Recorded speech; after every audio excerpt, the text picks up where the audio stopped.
లక్ష్యమును జీవమును ఆధారము నీ వాక్యము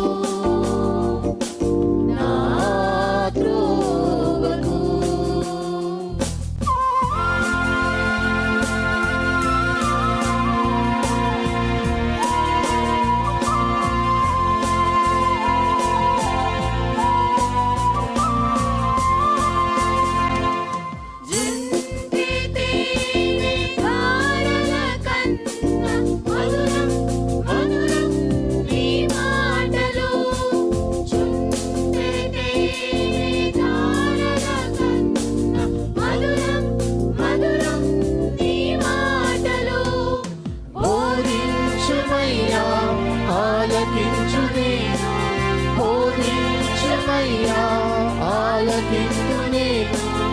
అనుసరింతునయ్యా ఆత్మశక్తితో, అనుసరింతునయ్యా.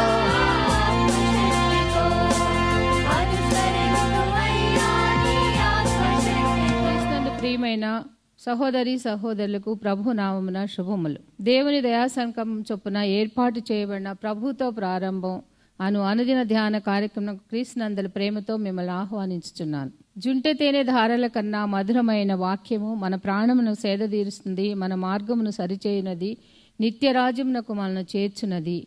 దేవుని వాక్యము అటువంటి జీవార్థమైనటువంటి వాక్య ధ్యానం ద్వారా మన దినమును ప్రారంభించుట ఆశీర్వాదకరం. ప్రభుతో ప్రారంభం, తద్వారా ప్రతిక్షణము ఆయన మనతో, మన వెంట కాపరిగా, పోషకుడిగా ఉండాలని కోరుకుంటూ ప్రార్థనతో ప్రారంభిద్దాం. ఆయన ఆశీస్సులు ఆశీర్వాదములు సదా మనకు తోడైండునుగాక.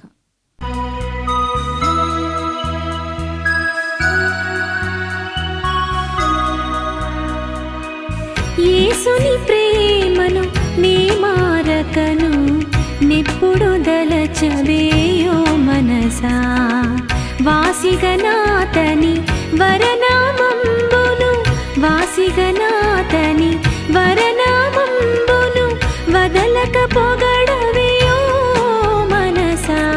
యేసుని ప్రేమను నీ మారకను నిప్పుడు దలచవేయో మనసా.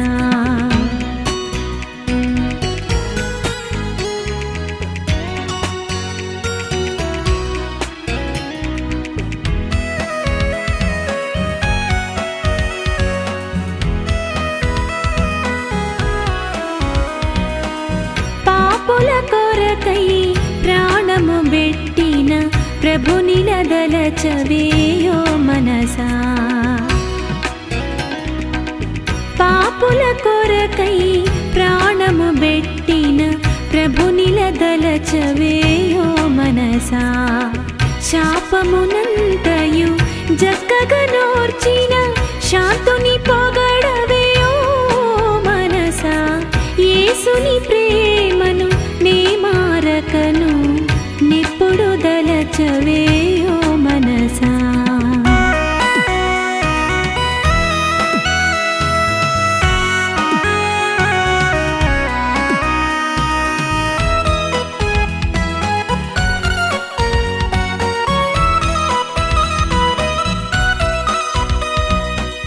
కష్టములలో మన కండగ నుండిన కర్తను దలచవేయో మనసా.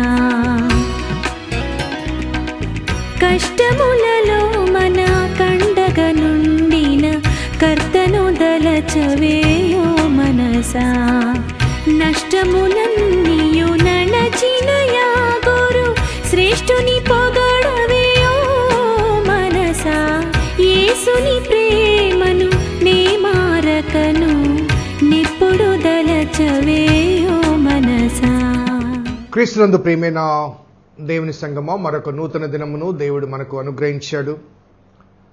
ప్రభుతో ప్రారంభం, అనుదిన ధ్యానం, ఆత్మకు క్షేమం.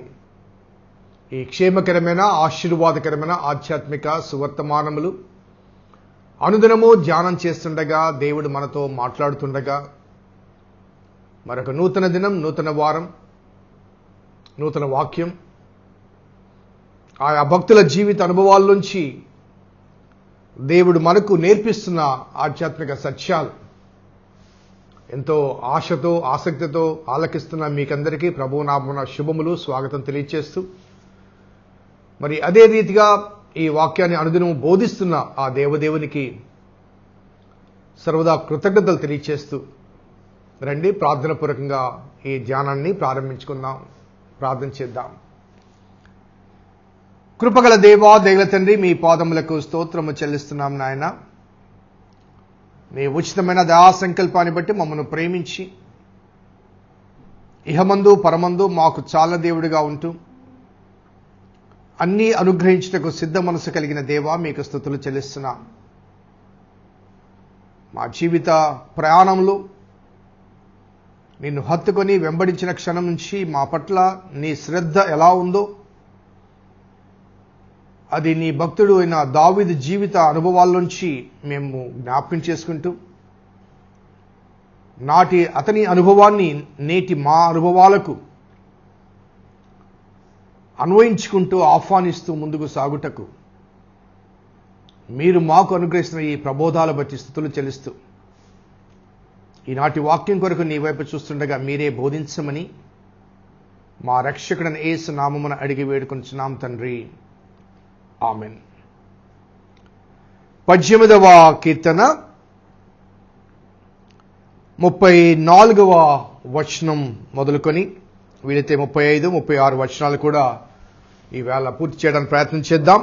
34వ వచనం, నా చేతులకు యుద్ధము చేయ నేర్పువాడు ఆయనే, నా బాహువులు ఇత్తడి విల్లును ఎక్కుపెట్టును. మరి గత దినం వరకు అనగా శనివారం నాడు మనం ముగించిన ఈ ధ్యానంలో మరి దేవుడు మనకు ఏ రీతిగా ఆశ్రయమై ఉన్నాడో,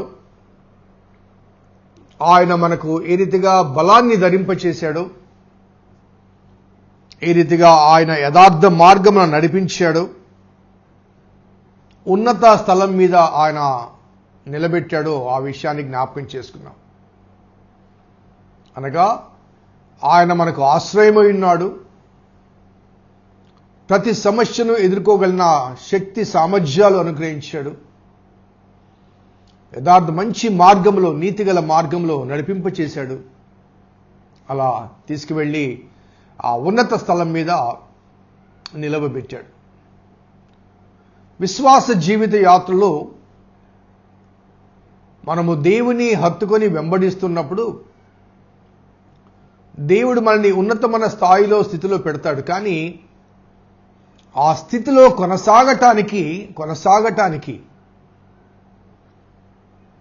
మనకు ఆ కంటిన్యూస్ స్ట్రగుల్ అండ్ స్ట్రెంగ్త్ అవసరం.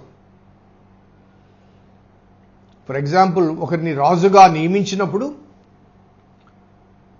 ఆ రాజుగా నియమించబడిన వ్యక్తి ఆ రాజ్యాన్ని లేకపోతే ఆ రాజరికాన్ని, ఆ సింహాసనాన్ని కాపాడుకోవటానికి అనేక మంది శత్రువులు ఉంటారు కదా. సో వారితో నిరంతరం పోరాడుతుండాలి. వారికి లొంగిపోతే నువ్వు రాజువు కాదు, సామంత రాజు అవుతావు. కాబట్టి దేవుడు అనుగ్రహించిన ఆ ఉన్నత స్థాయిలో ఉంటూ ఆ స్థాయిని కాపాడుకోవాలంటే ఒక విశ్వాసిగా విశ్వాస సంబంధమైన పోరాటం అనేది నిరంతర వ్యాయామం లాంటిది. కొంతమంది స్పోర్ట్స్ మనం చూస్తూ ఉంటాం. కొంతకాలానికి వారు ఒక 10 సంవత్సరాల కాలం ఆడిన తర్వాత రిటైర్డ్ అవుతారు. రిటైర్డ్ అయిన తర్వాత కొంతకాలానికి ఒక 5-6 సంవత్సరాల తర్వాత ఏదైనా కార్యక్రమంలో వారు చూస్తే గుర్తుపట్టలేం మనం. కారణం ఏంటంటే వారి రిటైర్మెంట్ తర్వాత ఈ నిరంతర వ్యాయామం అనేది వారు నిర్లక్ష్యపరచడమో లేకపోతే విడిచిపెట్టడమో జరుగుతుంది. కాబట్టి వారి శరీరము ఆ క్రమములో ఉండదు. వారు లావ్ అయిపోవడం కానీ లేకపోతే మరో విపరీతమైన ఆకారంలోనికి మారిపోవడం కానీ, అరే వీళ్ళేనా అని మనము ఆశ్చర్యపోయే అవకాశాలు ఉన్నాయి. కాబట్టి విశ్వాస జీవితంలో ఎప్పుడైతే మనము ఈ వ్యాయామం అనేది ఆగిపోతుందో ఒక రకమైన ఒబెసిటీ వస్తుంది. కదలలేము, కదలిక ఉండదు. ఉంటాం, జీవించే ఉంటాం, కానీ కదలిక ఉండదు, మెదలిక ఉండదు. ఈనాటి క్రైస్తవ సమాజంలో చాలామందికి అదే స్థితిగతులు. వీఆర్ ఓవర్ ఫెడ్, ఒక విధంగా చెప్పాలంటే దేవుని వాక్యం చేత అధికంగా కాబట్టి అధికమైన ఆహారము లోనికి పోవడం లేదు, జీర్ణం కావడం లేదు, అది బయటకు వచ్చేస్తుంది అంతే. భుజిస్తున్నాం, వింటున్నాం దేవుని వాక్యాన్ని, క్రమము తప్పకుండా దేవుని వాక్యం వింటున్నాం. అని ప్రతి కార్యక్రమంలో ఈనాడున్నటువంటి మీడియా వ్యవస్థను బట్టి ఇంట్లో కూర్చుంటే పొద్దున్న సాయంత్రం వరకు మీరు కనీసం ఒక 100 ప్రసంగాలు వినొచ్చు, అవకాశాలు ఉన్నాయి. అలాగే ఆలయములు ఆరాధనలో ప్రతిరోజు ఎక్లేషియాలో పుట్టి ఒక సోమవారం మిస్ అయితే ప్రతిరోజు, అలాగే ప్రభుత్వ ప్రారంభం ఆదివారం మిస్ అయితే మిగతా 6 రోజులు. కానీ దానికి తగిన పరిశ్రమ అవసరం, వ్యాయామం అవసరం. లేకపోతే స్పిరిచువల్లీ ఒబెసిటీలోనికి వెళ్ళిపోతాం. ఇట్ డజంట్ హెల్ప్ అస్, మనకి ఏ రీతిగా సహాయపడదు. ప్రతి ఆదివారం ఆలయానికి వస్తాం, వింటున్నాం, పోతున్నాం, మళ్ళా వస్తున్నాం, వింటున్నాం, పోతున్నాం, కానీ any impact or any change in our lives, మన జీవితాల్లో ఏమైనా మార్పు కలుగుతుందా? సో ఈ వాక్యపు నేపథ్యంలో ఆయన నాకు బలము ధరింపచేసిన చేయువాడు ఆయనే, యథార్థ మార్గం నడిపించేవాడు ఆయనే, నా కాళ్లను జింక కాళ్ల వలె చేసి ఎత్తైన స్థలములో నిలబెట్టినవాడు ఆయనే. మరి ఈ మాట చెప్తూ, నా చేతులకు యుద్ధము చేయ నేర్పువాడు ఆయనే, నా బాహువులు ఇత్తడి విల్లును ఎక్కుపెట్టును. ఆ సింహాసనాసీనుడి తర్వాత యుద్ధము చేయ నేర్పువాడు అనే మాట వాడాడంటే కారణం ఏంటంటే, ఆ సింహాసనంలో మరి నిలిచి ఉండటానికి, కాపాడుకోవడానికి నిరంతర వ్యాయామం, నిరంతర పోరాటం. మరి ఈ కాంటెక్స్ట్లో నిరంతర యుద్ధాలు జరుగుతూ ఉంటాయి. కాబట్టి దానికి తగిన రీతిగా దేవుడు నా చేతులకు యుద్ధము నేర్పువాడు ఆయనే. He is my trainer. He is my trainer how to war with the enemies. ఎటువంటి శత్రు సైన్యం వచ్చినప్పటికీ కూడా వారితో ఎలా యుద్ధం చేయాలో ఆ పోరాట నిపుణత, నైపుణ్యత నాకు అనుగ్రహించువాడు నా దేవుడే అంటూ, నా బాహువులు ఇత్తడి విల్లును ఎక్కుపెట్టును. ఇంగ్లీష్లో ఐరన్ అనే మాట ఉంది, కానీ ఒరిజినల్ హీబ్రూ భాషలో బ్రాంజ్ ఆర్ కాపర్ అనే మాటలు వాడబడ్డాయి. సో నా బాహువులు ఇత్తడి విల్లును ఎక్కుపెట్టును, విరగగొట్టును అనే మాట కూడా, విరిచి వేయను అనే మాట. అప్పుడప్పుడు కొన్ని ఫైట్స్లో చూస్తుంటాం, చాలా శక్తిమంతులైన వాళ్ళు, కండలు బాగా పెరిగిన వారు వస్తుంటారు. వారు ఒక ఇనప రాడ్డును తీసుకొని దాన్ని ఇట్లా ఉంచిన అనగా వారి శక్తిని చూపించడానికి ఆ రాడ్డును వంచుతూ ఉంటారు. కొన్ని ప్రదర్శనలు అయితే ఈ గుణపము లాంటి వాటిని కూడా ఒత్తినట్టుగా, అనగా వంచినట్టుగా చూపిస్తూ ఉంటారు. అఫ్కోర్స్ అది చాలా సాధ్యపడే విషయం కాదు, విరుగుద్దేమో కానీ వంగదు, చాలా కష్టం. సో ఇది ఎగ్జాంపులరీగా, అనగా ఎగ్జాంపుల్గా నా బాహువులు ఇత్తడి విల్లును ఎక్కువ పెట్టినట్టే ఆ బాహు ఉంటుంది కదండి, అది లాగే కొంది ఆ బాహు వంగాలి ఇట్లా. అది వంగితేనే ఇది వేగాన్ని పుంజుకుంటుంది. అది వంగకుండా నిటారుగా ఉంటే వేగం రాదు. It has to bend like this. So నా బాహువులు అంటే నా భుజములు, నా చేతులు. సో ఈ బలము నాకు ఎక్కడి నుంచి వచ్చింది అంటే, నా దేవుడు నాకు అనుగ్రహించిన ఆ శక్తి. ఇదే విషయాన్ని 144వ కీర్తనలో పరోక్షంగా మొదటి వచనంలో ఆయన అంటాడు, నా చేతులకు యుద్ధము నేర్పువాడు ఆయనే, నా వేళ్లకు పోరాటమును నేర్పువాడై ఉన్నాడు. నా చేతులకు యుద్ధము, అదే రీతిగా నా వేళ్లకు, మై ఫింగర్స్ మూమెంట్ అండి, ఆ వేళ్లకు పోరాటమును నేర్పువాడై ఉన్నాడు, వాడునై ఉన్నాడు. Is my trainer in all my wars and fightings. ఎందుకంటే ఆయన నన్ను నిలబెట్టిన ఆ స్థానంలో నేను స్థిరంగా ఉండాలంటే నేను నిరంతరం పోరాడాలి కనుక ఆ పోరాట పటిమ ఆయన నాకు అనుగ్రహిస్తాడు. So that I may retain in that position. అలాగే విశ్వాస జీవితాన్ని ప్రారంభించి ప్రభువుతో కొనసాగినప్పుడు ఆ విశ్వాస పోరాటంలో దేవుడు మనకు అనుగ్రహించిన శక్తి కానీ సామర్థ్యత కానీ అవరోధాలు, ఆటంకాలు, ఇబ్బందులు తొలగించుకోవడానికి జింకవలే ఎగురుకుంటూ వెళ్ళి ఉన్నతమైన స్థానంలో, ఉన్నతమైన స్థితిలో మనల్ని దేవుడు ఉంచినప్పుడు ఆ స్థితిలో నుంచి పడిపోకుండా దేవుడు మనకు ఆ శక్తిని అనుగ్రహిస్తాడు. అందుకే నిన్న మనం జ్ఞాపకం చేసుకున్నాం ఎఫెసీ 6లో విశ్వాసమనే ఆ ఢాల్ను పట్టుకోవాలి. విశ్వాసము, ప్రార్థన, ఇవన్నీ కూడా నిరంతర వ్యాయామం సంబంధించినవి. Maintaining the faith and regularly wrestling with God in prayer. ఇవి మనము విశ్వాసములో కొనసాగుతూ మన గమ్యమైన ఆ పరలోకం చేరేంత వరకు మన గమన కాలమంతయు కూడా ఈ నిరంతర వ్యాయామం అనేది, విశ్వాస సంబంధమైన వ్యాయామం అనేది చాలా అవసరం. ఆ వ్యాయామం నిన్ను నిరంతర యోధునిగా, విశ్వాస యోధునిగా స్థిరపరుస్తుంది, నడిపిస్తుంది.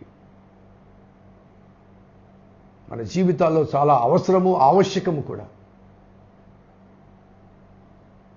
అందుకే మధ్యాకాశమందు అనే పాటలో ఆ రచయిత అంటాడు, ఏ స్థితిలో నుంచి పడిపోతీవో ఒకసారి యోచించుమా అంటూ ఒకసారి ఆలోచించాలి.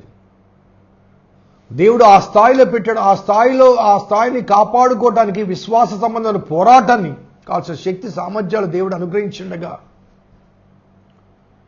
Are you wrestling with the issues are you compromising with the issues?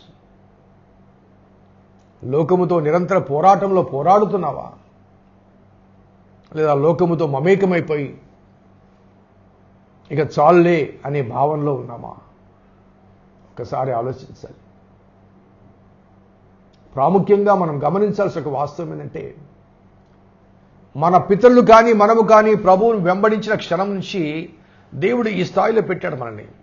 He has elevated to this position. So we are comfortable, we are happy. So we are comfortably enjoying the position of the place or the provisions. But this is not what God promised to us. ఇది కాదు దేవుడు, ఇది మాత్రమే కాదు దేవుడు ఆ వాగ్దానం చేసింది. దీన్ని మించిన స్థాయి పరలోకం. ఇది మొదటి మెట్టు మాత్రమే. ఇప్పుడు నీవు నేను ఉన్న స్థాయి మొదటి మెట్టు మాత్రమే. సో ఈ మెట్టు మీద దేవుడు ఎక్కించాడు. ఈ మెట్టు నుంచి పై మెట్లు ఎక్కుకుంటూ పైకి వెళ్ళాలంటే నిరంతర పోరాటం, నిరంతర వ్యాయామం అవసరం. అక్కడికి చేరేంత వరకు, భౌతిక జీవితంలో సమాధి చేరేంత వరకు పోరాటమే. సమాధి కవతల నీ కొరకు, నా కొరకు దేవుడు నిర్ణయించిన ఆ పరలోక సింహాసనాలు, కిరీటాలు, అది నిజమైన సింహాసనం. దాని కొరకు మనము నిరంతరము కొనసాగుతూ ఉండాలి. కాబట్టి దాని కొరకు ఆయన ఏం చేశాడంటే, నా చేతులకు యుద్ధము చేయ నేర్పువాడు ఆయనే, నా బాహువులు ఇత్తడి విల్లును ఎక్కుపెట్టును. ముందుగా చెప్పాను 3 వచనాలు అనుకున్నాను, కానీ మొదటి వచనంలోనే ముగించాల్సి వచ్చిన సమయాన్ని బట్టి. దేవుని వాక్యం ఎంత మర్మాత్మకమైనది. ఆ మర్మమును ఆయన విశదపరుస్తున్నప్పుడు అది కేవలం విస్మరించే అనుభవం కాదు, విడిచిపెట్టే భావాలు కావు, వెంబడించే అనుభవాలు. దేవుడు మనకు అటువంటి ఆశీర్వాదకరమైన మేల్కొల్పు అనుగ్రహించాలని కోరుకుంటూ ఈనాటి ధ్యానాన్ని ముగిస్తున్నాను. ప్రార్థన చేద్దాం. కృపగల దేవా, దయగల తండ్రి, మీ పాదములకు స్తోత్రము చెల్లిస్తున్నాం నాయన. నీ ఉచితమైన దయా సంకల్పాన్ని బట్టి, నీ కృపలో, నీ ప్రేమలో మమ్మల్ని కొనసాగింపచేస్తూ, నీ వాక్యాన్ని మాకు అందిస్తూ, మమ్మల్ని ప్రోత్సహిస్తూ, హెచ్చరిస్తూ, నీవు నిర్ణయించిన ఆ శ్రేష్టమైన ఆ పరలోక అనుభవంలోనికి రాగలిగే రీతిగా భౌతిక సంబంధమైన ఆశలతో, ఆశయాలతో, అపవాదితో పోరాడటానికి మీరు మాకు శక్తిని అనుగ్రహించినందుకు స్తుతులు చెల్లిస్తూ, ఆ శక్తిని సద్వినియోగం చేసుకుంటూ ముందుకు సాగగలిగిన అనుభవాన్ని మాకు అనుగ్రహించమని మా రక్షకుడైన యేసు నామమున అడిగి వేడుకొంచున్నాం తండ్రి. ఆమేన్. తండ్రి, కుమార, పరిశుద్ధాత్మ త్రియేక దేవుని దీవెన ఈ వాక్యం విన్న బిడ్డలకు, వాక్యాభిలాషులకు సదా తోడైనను గాక. ఆమేన్. God bless you. దేవుడి ముందు ఉంచును గాక.